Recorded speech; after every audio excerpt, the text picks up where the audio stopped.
Продолжуваме со емисијата, како што кажавме, тука во студиото е адвокатот Владимир Кацарски.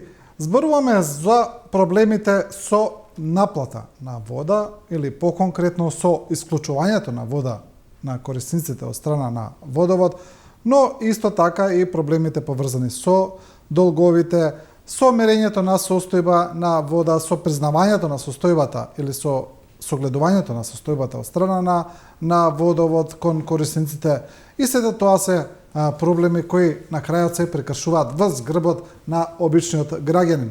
Затоа тука го имаме адвокатот Владимир Кацарски, кој води вакви случаи, кој е добро запознат со состојбата, но не само со состојбата на теренот, туку и со правната регулатива која ја тангира оваа материја, како домашна, така и меѓународна. Имено се работи за правото на вода на пиење, кој е основно човеково право според Обединетите нации. Ке зборуваме и за тоа. Но еве, господине Кацарски, како прво добре дојдовте во студио 10 на телевизија 24. Прв пат ми се чини сте во телевизија 24, ако не се лажам. Благодарам на поканата. Имам и претходно гостувано, но тоа беше пред известен број години. Аха, значи на друга тема, во друга емисија, во ред. Зборуваме за водата. Вие водите вакви предмети и самиот, каде што корисници се соочуваат со огромни долгови за вода, за која тврдат дека не ја потрошеле, но водовод едноставно не го признава ова. Еве да почнеме прво со оваа ситуација. Знаете, многу е проблематична самата состојба и многу е суштинска со самиот систем за водоснабдување, каде што граѓаните, населението, собствениците, корисниците на канцелариски и друг тип на простори се соочуваат со одредени проблеми при нивното стопанисување. Во овој дел би сакал да се осврнам на проблемите на граѓаните кои ги имаат со водоснабдувањето. Во многу ситуации, за жал, ретко се зборува за тоа во јавноста.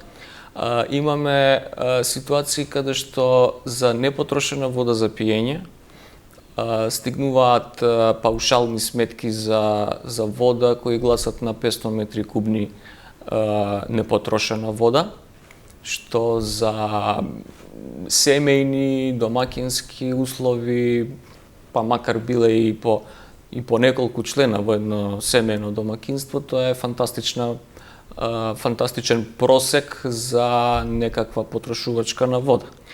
Тоа обично би можело да се однесува на спортски, рекреативни базени, аквапаркови, на некои рибници, на некој таков тип на стопански капацитети, каде што се користи вода како основен ресурс за остварување профит. Но не може едно семејно домакинство, колку и да брои членови, да потроши или да му биде тарифиран износ од просечни 500 метри кубни вода. Тоа едноставно е невозможно. За жал, водовод се оградува од таквиот тип на пресметки. Проблемот е што и во рамки на судската постапка него засега сето тоа, даваат само кратки одговори дека сето тоа е на некој начин така како што е и остануваат на ставот дека тоа е правилна пресметка на некоја состојба. Добро, што се случува во пракса кога граѓаните прво ќе повикаат водовод да направи увид во водомерот, да видат дека тоа е, како што велите, невозможно во споредба со претходна некоја состојба, па се вади просек, па така натаму. Понатаму, дали судот ги признава тие аргументи, како оди тоа на суд? Вака. Главната работа во оваа состојба се две клучни прашања. Првото прашање е за некаква ситуација во која објективно може да се случи да пукне водоводна цевка, доводна цевка на вода и така натаму, и во тој случај граѓаните се упатени и обврзани да го санираат дефектот. Добро, тоа не е спорно. Така, во останатите ситуации каде што имаме случаи каде што граѓаните веќе се исклучени од систем за водоснабдување од страна на водоводното предпријатие, во тој случај неосновано и неоправдано е самата ситуација да биде дополнително оптоварена со нови давачки кои што го надминуваат и здраворазумското поимање на целата ситуација. Тие сега зборуваме прво да разграничиме некои работи. Тоа е во однос на акумулирањето на долгот, на трошоците на каматите, тоа е друго прашање за кое ќе зборуваме посебно. Ајде да се вратиме малку на ова, на тие огромни количини на потрошена вода, кои, како што вие велите, се нелогични за едно домакинство, невозможно е да се случат, но водовод едноставно тоа не го признава. Не го признава.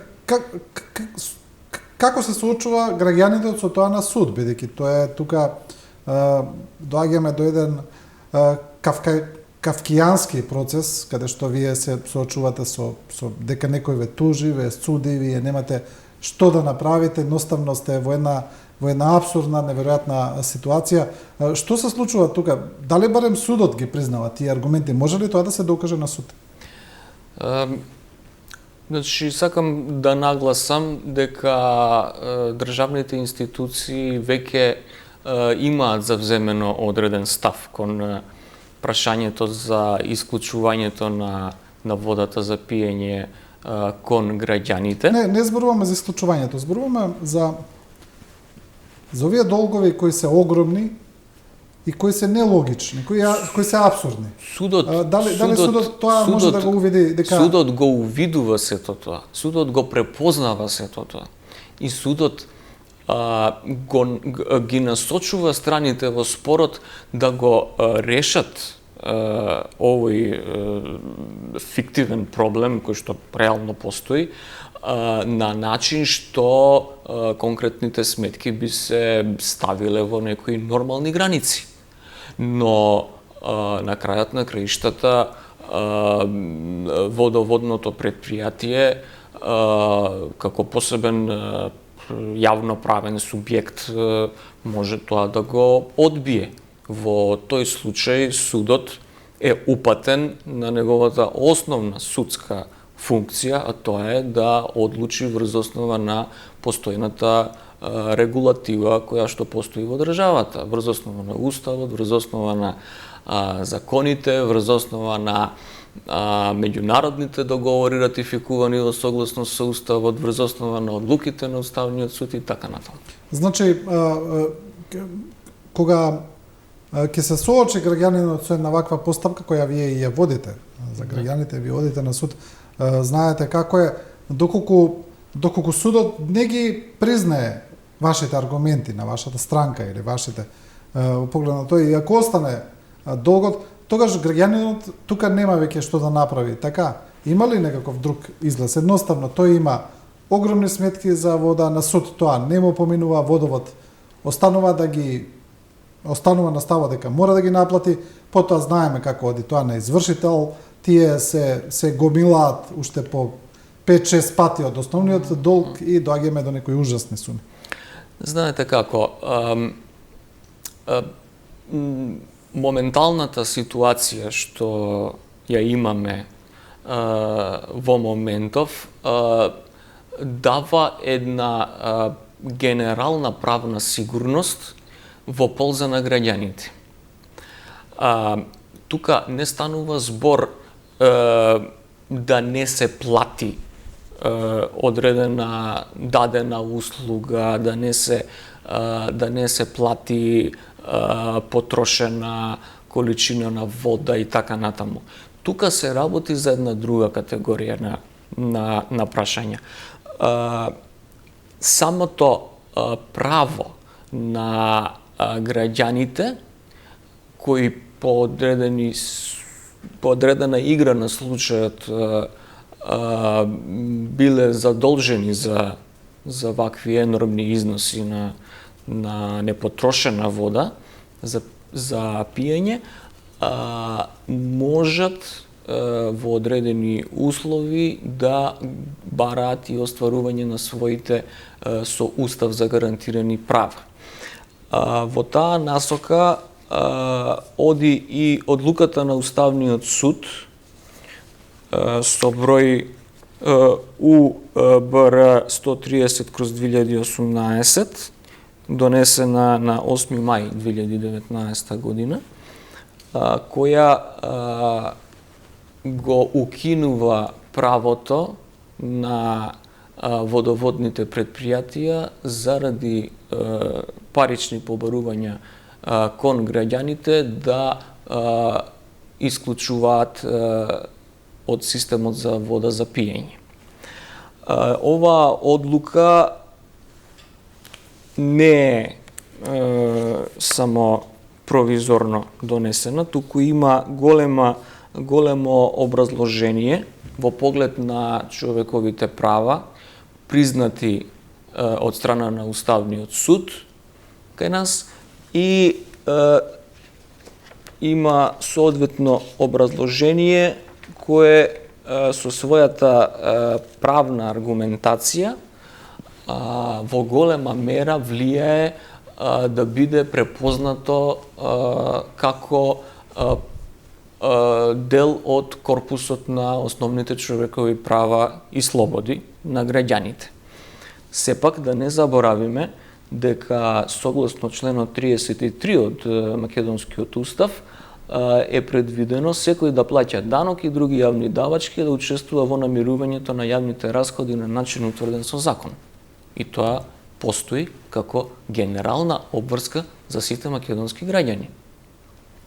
Но, во конкретната ситуација имаме јасна позиција на Уставниот суд, кој што со силата на својата правна положба во македонскиот правен систем и дополнително со правната аргументација која ја наведува во рамки на својата одлука од мај 2019 година, истата дава дополнителна подкрепа за обезбедување на минимални услови на живот на секој граѓанин на територија на Републиката, како и за пристоен и достоинствен живот. Значи, Уставниот суд со оваа одлука во основа вели дека водовод не смее да исклучи вода на корисник, не смее да го остави без вода, Точно. бидејќи водата е основно човеково право.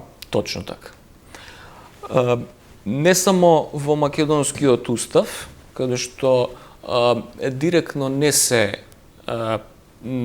поврзува тоа право на вода како такво, значи има повеќе одредби кои се однесуваат на правото на пристап до чиста и здрава вода за пиење. Да речеме, тука е членот 10 кај што се гарантира правото на живот, па членот 11 кај што се гарантира физичкиот и морален интегритет и се забранува секој облик на мачење на човечко и друго понижувачко однесување и казнување, па ако сакате и членот 25 каде што се гарантира приватноста и заштитата на личниот и семејниот живот, па имаме 26-тиот член се однесува на неповредливоста на домот, 34 членот 34 се однесува на правата на социјална сигурност, 39 се однесува дека се гарантира правото на здравствена заштита и се упатуваат граѓаните дека мораат да го чуваат и унапредуваат сопственото здравје и здравјето на луѓето. И тука, по-конкретно во овој член 39, доаѓа правото на меѓу останатите, тука согласно резолуциите и конвенциите што се донесени од страна на Светската здравствена организација, се нагласува и правото на чиста и здрава вода за пиење. Понатаму, членот 56 во ставот 1 определува дека сите природни богатства на Републиката, растителниот и животинскиот свет, добрата воопшта употреба и другите работи се со закон регулирани и уживаат посебна правна заштита. И во конкретната ситуација, во овој сегмент спаѓа и пристапот до вода, а конкретно водата е регулирана со два закони: Законот за водоснабдување и одвод на отпадни води и Законот за водите, кој што секој на свој начин, но во суштина заеднички го регулираат правото на пристап до вода за пиење, правото на користење на водите.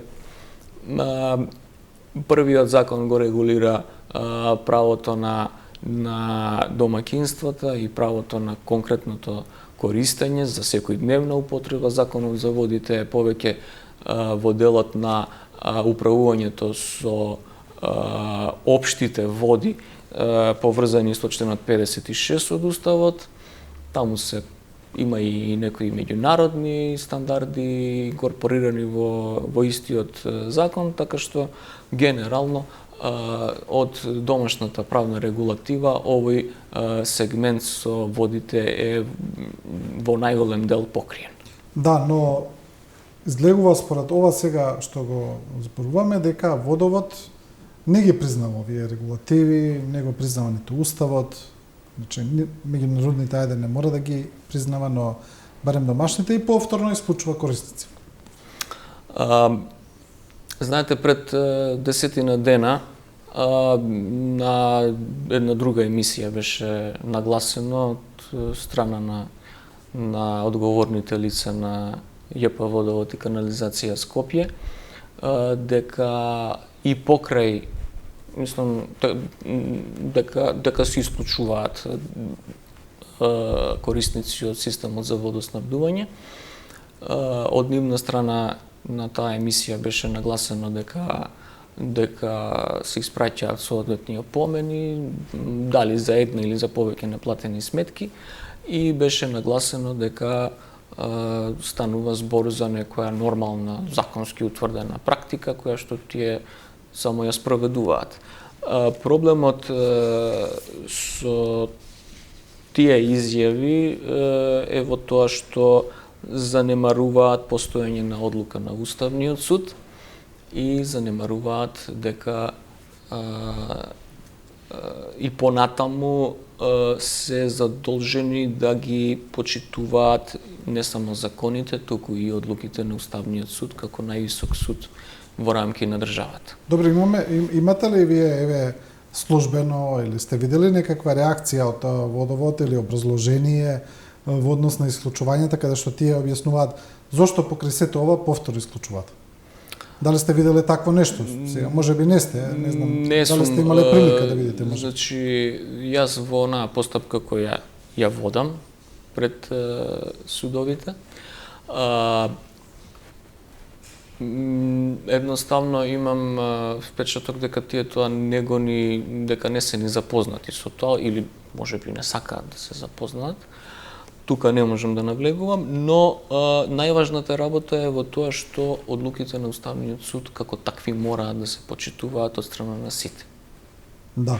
Добро, сега за да не бидеме погрешно разбрани тука дека во однос на јавното предпријатие, бидејќи тоа се соочува и со еден проблем на наплата, значи податоците кои ги имаме дека тој процент на наплата е доста низок во град Скопје, па така кај физичките лица е околу 50%, додека институциите и стопанските субјекти околу 35%. Тие константно се соочуваат со еден проблем на наплата и сега доколку дојде и ова дека според Уставот не смеат да ги случуваат корисниците, претпоставам дека тоа ќе им биде и една дополнителна потешкотија. Како да се реши тогаш оваа равенка? Знаете како, секој правен субјект, вклучително и јавноправните лица, конкретно јавните предпријатија, се упатени на одредена примена на законските регулативи. И во тој дел на располагање им стојат сите оние средства за присилна наплата на долговите, вклучително и делот на присилна наплата.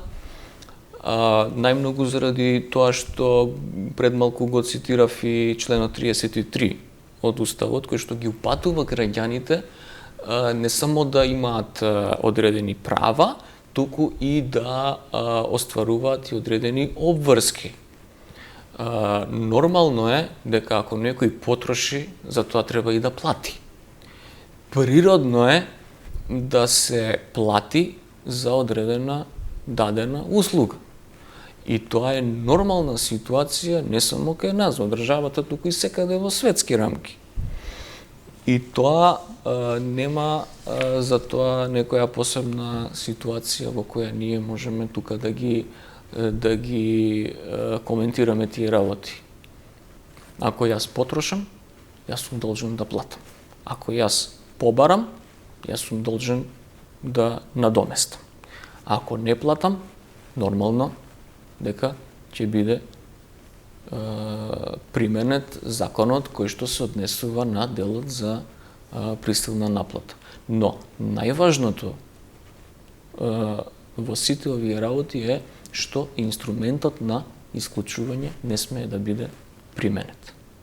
Значи, јавното предпријатие, заедно со институциите, согласно постоечките закони, треба да се биде ажурно, да се наплатува, да се побарува.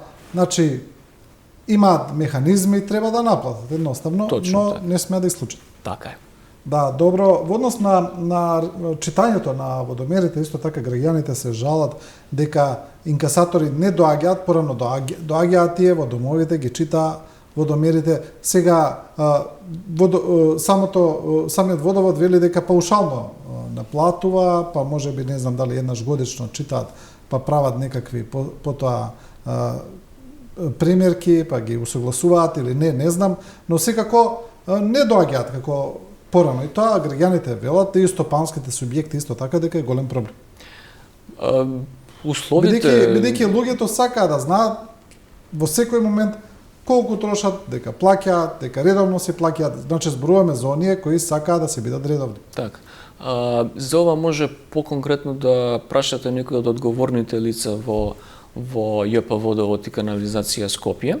Јас како граѓанин кој што живее во стамбена зграда, можам да потврдам дека има воспоставен систем на известувања преку одреден Вибер број и на тој Вибер број може да се прати фотографија од водомерот, да се извести лицето одговорно за тоа, да се јави и на основа на тоа и споредбата од претходниот месец да се изготви одредена состојба на броилото. Сега за начинот на кој тој систем функционира или не функционира, тоа најдобро можете да ги прашате од соодветното јавно предпријатие. Да, секако дека вие ги немате одговорите, не ве прашаме таа позиција, повеќе ги гледаме правните аспекти на состојбите, анализираме состојбата, но кога еве граѓаните така може да пратат на Вибер број, да ја пратат својата состојба на броилото до водовод, некако тоа ми наликува повеќе на адхок решение отколку на системско решение кое функционира по автоматизам без никој тука да може да влијае на системот. Ова некако е оставено на некакво доброволно делување, не ми наликува многу на системско решение. Знаете, пандемијата, забраната за влез во простори, дезинфекцијата што изминатите 3 години масовно ја применувавме, чувството дека ќе се разболеме од некоја неизлечива болест и така натаму си го направија своето. И во тој дел и инкасаторите беа упатени можеби на наоѓање на некаква форма на привремено решение во конкретните ситуации. Сега јас повторно ќе нагласам, не ги знам состојбите во јавното предпријатие за водовод и канализација Скопје, но што се однесува до мене лично, јас мислам ние дома уредно го известуваме ја известуваме со состојбата на водомерот и затоа нели си добиваме сметки кои што редовно ги плаќаме. Имаме ли некаква информација во однос на исклучувањата на вода, но и во однос на овие останати поплаки на граѓаните кога имаат огромни количества на потрошена вода за која знаат дека не ја потрошиле, кои водовод не ги признава? Дали има поплаки кај народниот правобранител, дали има некакви постапки, знаете ли за тоа? Тоа не можам да знам, за тоа најдобро ќе биде да се обратите кај народниот правобранител, затоа што тоа е посебна институција формирана согласно устав. Не, мисле вашите клиенти да не се обраќале во однос на Не тоа? се обраќале, од она што мене ми е познато. Во делот на тоа што се запознати граѓаните со своите права, од секојдневниот контакт со нив, можам да видам дека генерално не се запознати со своите права. Народниот правобранител тука е, уште со уставот од 1991 година, формиран како институција посебна со својот углед и авторитет да ги следи и да ги насочува одредени процеси што се случуваат во рамки на општественото живење, во рамки на работењето на институциите, јавноправните субјекти во рамки на државата. Народниот правобранител може првенствено да укажува, да повикува со силата на својот професионален авторитет и стручен интегритет, но на крајот граѓаните се упатени својата потреба, својата работа да ја завршат пред соодветните институции, дали во рамки на вонсудско договарање, пред во конкретниот случај јавното предпријатие за водовод и канализација или во форма на соодветна судска постапка определена со закон. Да, ние го начнавме и тоа прашање во однос на долговите, значи граѓаните се жалат, тоа е еден константен проблем каде што тие долгови еве за вода, не зборуваме сега за тие прекумерни, туку за било кој долг за вода, каде што граѓаните не платиле, тоа е мислам јасно тука, па водоводното предпријатие ги дало потоа на извршување, но потоа од тој основен долг, значи сметките доаѓаат повеќе кратно, поголеми, по 5-6 пати поголеми од основниот долг, кога ќе се стават сите извршителски трошоци, законски камати, затезни камати и така натаму.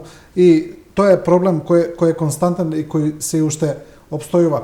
Има во собранието еден закон за ограничување на каматата, каде што се вели дека каматата не може да го надмине главниот долг, дека кога ќе дојде каматата колку главниот долг, дека тука застанува веќе пресметувањето на камата, но тој закон се уште не е донесен. Што мислите за ова прашање? Треба ли ова веќе да се регулира еднаш? Бидејќи се намали еднаш и извршителските трошоци во време на министерката Десковска, која беше во Министерството за правда, тоа намали дел од трошоците, но сепак ова прашање со каматите се уште не е решено. Знаете, од 1993, односно 1992-1993 година, функционираше до кај 2010 година едно мало законче кој што се нарекуваше закон за определување на висина на законската затезна камата. Го нареков мал закон затоа што неговиот вкупен обем беше само 3 члена. Понатаму тој закон со реформата на законот за облигационите односи се интегрираше во рамки на законот за облигационите односи и тој член се нарече се определи како за висина на казнената камата. Така се интегрираше во законот за облигационите односи и таа одредба или две одредби таму што се во законот функционираат се до денес во моментот додека ја одржуваме оваа емисија. сум запознат со таквиот закон. Таквиот закон во голема мера би им помогнал на граѓаните да немаат големи задолжувања, да немаат огромни долгови по основ на камати, но нели работа на законодавниот дом на собранието е сето тоа да процени како, кога и дали ќе биде соодветно процесуирано. Да, но вашите клиенти се соочуваат ли со тој проблем? Дека кога треба да го платат долгот на извршител, дека тоа доаѓа на вистина некои еножни суми? Сум се сретнал поретко со ваков тип на предмети. Помалку сум имал ваков тип на случаи. Можам само да издвојам еден случај каде што должникот беше известен дека должи по цели 21 година и Од страна на кого? од страна на извршител, и голема благодарност сакам да искажам до судовите кои што го препознаа сето тоа и се успеа да се соодветно постапи по однос на таа ситуација. Дека е застарен долгот? Дека е застарен долгот, дека нема основ за да се изврши наплата и останати други состојби, така што должникот кој што 21 година не знаел дека воопшто се повела постапка против него, не знаел дека должи, не знаел дека има соодветни побарувања кон некого, дека ете тоа се препознало и така. Да, добре. Добро е што има вакви значи сепак судски одлуки за апсурдни ситуации, некогаш да слушнеме и нешто добро од судовите. Господине Кацарски, ви благодарам за ова гостување. Благодарам и на вас. И со ова го завршуваме ова студио 10. Почитувани гледачи, ви благодарам на вниманието. Останете со програмата на Телевизија 24, набрзо ќе ги видите најновите вести.